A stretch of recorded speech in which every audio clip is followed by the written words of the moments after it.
Hello friends. आज हम बात करेंगे बैंकिंग के फंक्शंस के बारे में। पिछले जो दो वीडियो हैं हमने उसमें देखा कि बैंक क्या होता है, बैंक की हिस्ट्री के बारे में हमने बात किया। फिर इंडिया का बैंकिंग सिस्टम कैसा है, कैसे बाइफरगेट किया हुआ है और उनको रेगुलेट कौन करता है, रिजर्व बैंक ऑफ इंडिया। दोस्तों, इस वीडियो में हम बात करेंगे बैंकिंग के फंक्शंस के बारे में। बेसिकली दोस्तों, बैंकिंग के जो फंक्शंस हैं वो दो भागों में डिवाइडेड हैं। एक है प्राइमरी फंक्शन और एक है सेकेंडरी फंक्शन। प्राइमरी फंक्शन का सीधा सा मतलब है ऐसी चीजें जो कि बैंक के लिए नेसेसिटी है। मतलब एक बैंक उसी से ही होता है, बैंकों को वो चीजें करनी ही होती है और उसी पर बैंक चलते हैं, तो वो बैंक के प्राइमरी फंक्शंस हो गए। और अपार्ट फ्रॉम दैट जो अदर सर्विसेज बैंक प्रोवाइड करते हैं वो बैंक की सेकेंडरी सर्विसेज में आएंगे। तो आइए अब हम शुरू करते हैं इंडिया के बैंकिंग सिस्टम के फंक्शंस के बारे में कि इंडिया के बैंकों के क्या फंक्शंस है और वो कैसे काम करते हैं। दोस्तों, पहले हम बात करते हैं प्राइमरी फंक्शंस के बारे में। Primary functions of bank.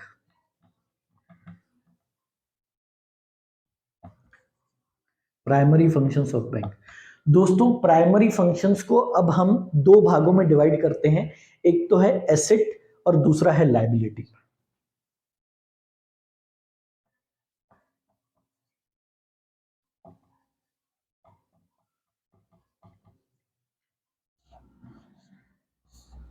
ठीक है। प्राइमरी फंक्शंस जो बैंक के हैं उसको हम एसेट और लायबिलिटी में डिवाइड करेंगे। एसेट का मतलब क्या होता है? संपत्ति, प्रॉपर्टी, ऐसी चीजें, ऐसे प्रोडक्ट जो कि बैंक के लिए एसेट है, और ऐसी चीजें, ऐसी सर्विसेज जो कि बैंक के लिए लायबिलिटी है। दोस्तों, जैसे कि अगर आपका बैंक अकाउंट है और आपका पैसा बैंक के पास पड़ा है, तो जब भी आपको रिक्वायरमेंट होगी बैंक को वो पैसा आपको देना पड़ेगा। करेक्ट। अगर आप जब भी बैंक से आपका पैसा विड्रॉल करने जाएंगे तो वो जो पैसा, आपका पैसा बैंक में पड़ा है, वो क्या है? वो आपकी संपत्ति है। लेकिन बैंक के लिए वो क्या है? जिम्मेदारी है, लायबिलिटी है, दायित्व है। तो आपका पैसा जो बैंक के पास पड़ा हुआ है वो बैंक के लिए लायबिलिटी है। सिमिलरली, अगर बैंक ने आपको लोन दिया है, कुछ ऐसी सर्विसेज प्रोवाइड की है जो कि बैंक को आपसे पैसा लेना है, फॉर एग्जांपल किसी ने कार परचेस किया और बैंक की तरफ से उसको कार लोन मिला, ठीक है, तो जब तक कार का पूरा लोन अलॉन्ग विथ इंटरेस्ट पे नहीं हो जाता, तब तक आपके लिए, जिस व्यक्ति ने वो कार ली है उसके लिए वो लायबिलिटी है, वो पैसा उसको बैंक को देना है और बैंक को वो पैसा मिलने वाला है। वो बैंक का पैसा है जो कि आप लोगों के पास है, वो बैंक को रिटर्न मिलेगा, तो वो बैंक की संपत्ति है, वो बैंक का पैसा है। तो डिफरेंस हम समझ गए कि एसेट क्या होता है और लायबिलिटी क्या होती है। अब इन कैटेगरीज के अंतर्गत bank different type of services provide करते हैं। ठीक है। अब एसेट्स के तहत एक है पहला सीसी, कैश क्रेडिट फैसिलिटी। ठीक है दोस्तों, कैश क्रेडिट फैसिलिटी है जो कि बहुत सारे बिजनेसमैन जानते होंगे, कई लोगों को पता होगा, कई लोगों को नहीं भी पता होगा, तो कोई दिक्कत नहीं है। आगे आने वाले वीडियो में हम सारी चीजों पर डिटेल में बात करेंगे और समझेंगे। जस्ट आप एक चीज समझ लीजिए कि ये बैंक की संपत्ति है। इसका सिंपल मतलब है कि बैंक का पैसा किसी के पास है जो कि बैंकों को उनसे लेना है। ठीक है। एक हो गया कैश क्रेडिट फैसिलिटी, दूसरा हो गया ओवरड्राफ्ट फैसिलिटी। ठीक है दोस्तों, ओवरड्राफ्ट फैसिलिटी। तीसरा हो गया डिस्काउंटिंग ऑफ बिल्स।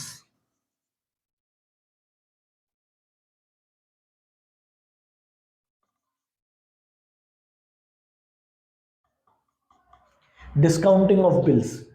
चौथा हो गया लोन्स। बैंकों ने जो लोन दिए हैं, अब लोन बहुत डिफरेंट टाइप के हो सकते हैं। पर्सनल लोन हो सकता है, होम लोन हो सकता है, कार लोन हो सकता है, टू व्हीलर लोन हो सकता है, एन नंबर ऑफ लोन हो सकते हैं। तो ये जो है प्राइमरी फंक्शंस के तौर पर बैंकों के लिए जो एसेट क्रिएट होंगे वो इस तरीके से क्रिएट होंगे, किसके थ्रू?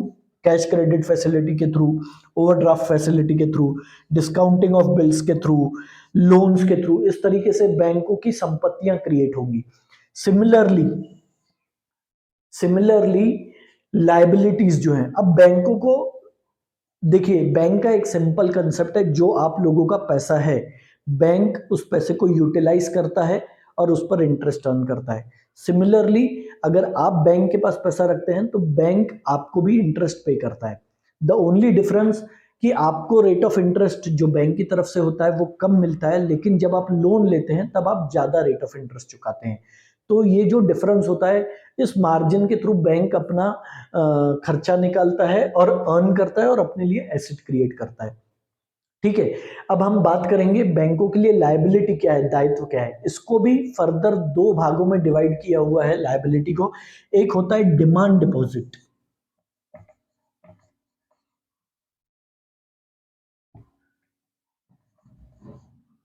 डिमांड डिपॉजिट, ठीक है, और दूसरा है टर्म डिपॉजिट। डिमांड डिपॉजिट और टर्म डिपॉजिट। दोस्तों बैंकों की जो लायबिलिटीज है वो इस तरीके से डिफाइन की हुई है, डिमांड डिपॉजिट और टर्म डिपॉजिट। अब डिमांड डिपॉजिट और टर्म डिपॉजिट क्या है, आइए हम समझते हैं। जो डिमांड डिपॉजिट है इसका मतलब हम इसी से समझ सकते हैं कि whenever someone demands, bank has to fulfil its liability, correct. तो इससे हम समझते हैं डिमांड डिपॉजिट। डिमांड डिपॉजिट ये फर्दर दो भागों में डिवाइड है, एक है सेविंग अकाउंट।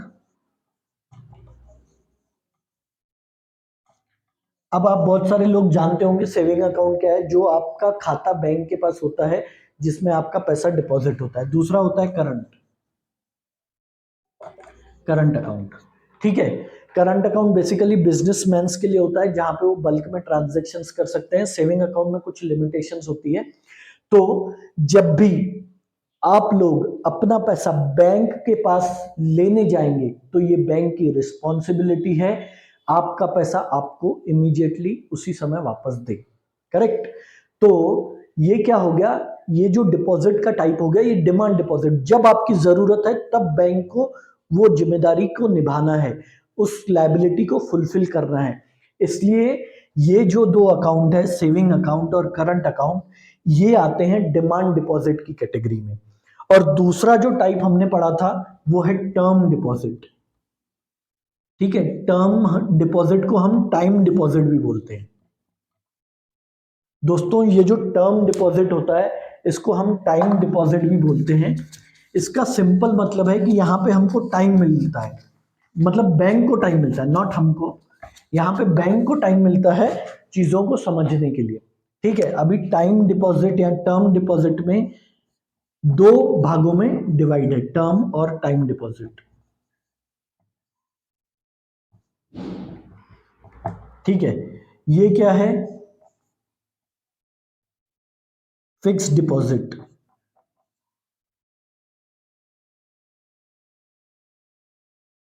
और ये क्या है, रिकरिंग डिपॉजिट।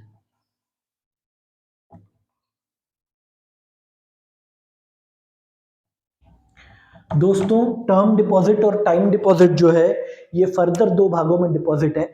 यहां पे क्या होता है कि बैंक के पास एक इनफ टाइम होता है जो कि आपका पैसा वो अच्छी तरीके से यूटिलाइज कर सके और उससे काफी ज्यादा अर्निंग कर सके। फिक्स डिपॉजिट और रिकरिंग डिपॉजिट में सिंपल एक बेसिक डिफरेंस मैं एक ही चीज बताता हूँ कि फिक्स डिपॉजिट है जहां पे हम बल्क में पैसा डिपॉजिट करते हैं। मान लो 10,000 रुपए, 1 लाख रुपए एक साथ डिपॉजिट करेंगे और एक टेन्योर हम डिसाइड कर लेंगे कि 6 महीने है, 1 साल है, 2 साल है, 3 साल है। अकॉर्डिंगली डिफरेंट डिफरेंट टेन्योर पे, टेन्योर का मतलब पीरियड, 6 महीने हो गया, 12 महीने हो गया, 18 महीने हो गया, 2 साल हो गया। पीरियड के ऊपर ये डिपेंड करेगा कि बैंक का रेट ऑफ इंटरेस्ट क्या है। तो यहाँ पे एक पर्टिकुलर अमाउंट आप एक निश्चित समय के लिए बैंक के पास फिक्स रख देंगे जिस पर बैंक आपको ब्याज देगा। ये हो गया आपका फिक्स डिपॉजिट। रिकरिंग डिपॉजिट में भी अलग अलग टेन्योर पर different different rate of interest मिलेगा, depend upon bank to bank.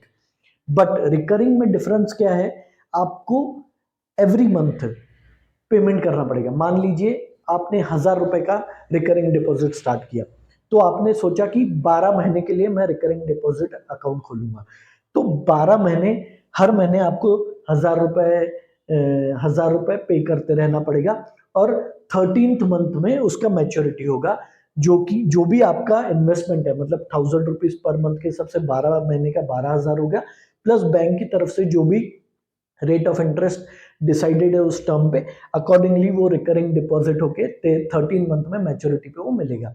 इसमें बैंक बहुत सारे ऑप्शंस देते हैं, रिन्यूअल का ऑप्शन देते हैं, या पूरा अमाउंट री इन्वेस्ट का ऑप्शन देते हैं, इंटरेस्ट प्लस प्रिंसिपल का री इन्वेस्टमेंट का ऑप्शन देते हैं, या फिर ओनली प्रिंसिपल री इन्वेस्टमेंट का ऑप्शन देते हैं। तो बहुत सारी इसमें हम आगे इसको समझेंगे और डिटेल में। तो दोस्तों आज हमने बात की प्राइमरी फंक्शंस के बारे में। तो ये तो हो गए बैंकिंग के प्राइमरी फंक्शंस, ठीक है, बैंकिंग के प्राइमरी फंक्शंस हो गए। अब हम बात करेंगे क्या बोलते हैं, बैंकों के सेकेंडरी फंक्शंस के बारे में। दोस्तों अब हम बात करेंगे सेकेंडरी फंक्शंस के बारे में, बैंकों के सेकेंडरी फंक्शंस के बारे में।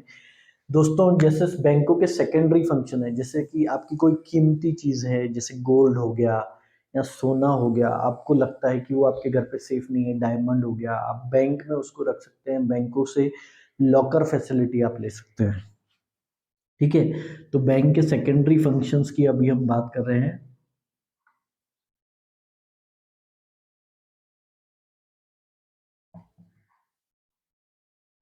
सेकेंडरी फंक्शंस में एक हो गया आपका लॉकर फैसिलिटी हो गई।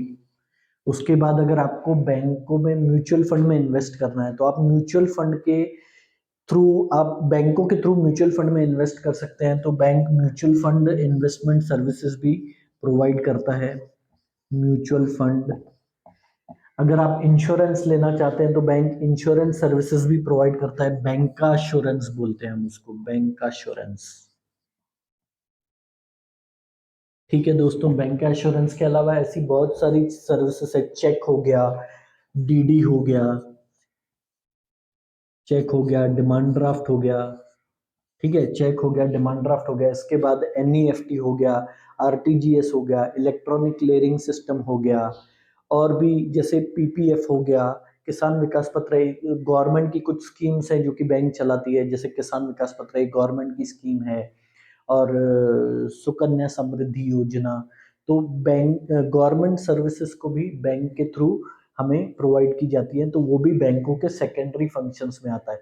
इसके अलावा लेटर ऑफ अंडरटेकिंग बोलते हैं हम, लेटर ऑफ अंडरटेकिंग, ठीक है। इसके अलावा letter of credit.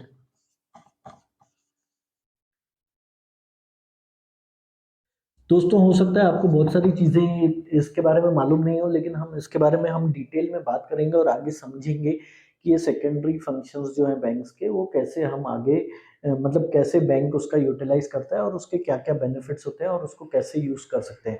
Apart from that, जैसे कोई फॉरेन से हमारे कंट्री में विजिट करने आता है, तो करेंसी एक्सचेंजेस जो होते हैं, ये फैसिलिटी भी हमको बैंक्स के थ्रू मिलती है, करेंसी एक्सचेंज का। और मैंने ऑलरेडी आपको बताया कि गवर्नमेंट की बहुत सारी डेवलपमेंटल स्कीम्स जो है वो बैंक के थ्रू चलती है। तो ये हो गया दोस्तों बैंकों के सेकेंडरी फंक्शंस के बारे में। आज हमने सीखा बैंक के क्या क्या फंक्शंस होते हैं और बैंक कैसे काम करते हैं। बैंकों के प्राइमरी फंक्शंस के बारे में समझा और सेकेंडरी फंक्शंस के बारे में समझा। दोस्तों मेरा मकसद यही है कि ज़्यादा से ज़्यादा लोग बेसिक सीख पाएँ पर्सनल फाइनेंस को लेके, सो दैट उनको उनके इनिशियल फेस ऑफ करियर में प्रॉब्लम्स नहीं जाए, और जिन लोगों को ये चीज़ें अभी भी नहीं आती हैं, तो वो इस चीज़ का नॉलेज ले पाएँ और ज़्यादा से ज़्यादा अपने प्रॉब्लम्स को या फिर अपने कामों को खुद वो अपने लेवल पर हैंडल कर पाएँ। मेरा मकसद वही है कि हम वो सिखाएँ जो स्कूल नहीं सिखाता है, और मेरा रिक्वेस्ट है आप सब लोगों से, अगर आपको इन्फॉर्मेशन यूज़फुल लगी हो, अच्छी लगी हो, तो ज़्यादा से ज़्यादा लोगों को शेयर कीजिए, मेरे चैनल को लाइक कीजिए, शेयर कीजिए, सब्सक्राइब कीजिए, और स्पेशली इसमें बच्चों को भी इन्वॉल्व कीजिए, सो दैट वो ये सब चीज़ें सीखेंगे, ये सब चीज़ें सीखेंगे, और आगे उनके लाइफ में उनको बहुत हेल्प होने वाली है। बहुत बहुत धन्यवाद दोस्तों, थैंक यू वेरी मच।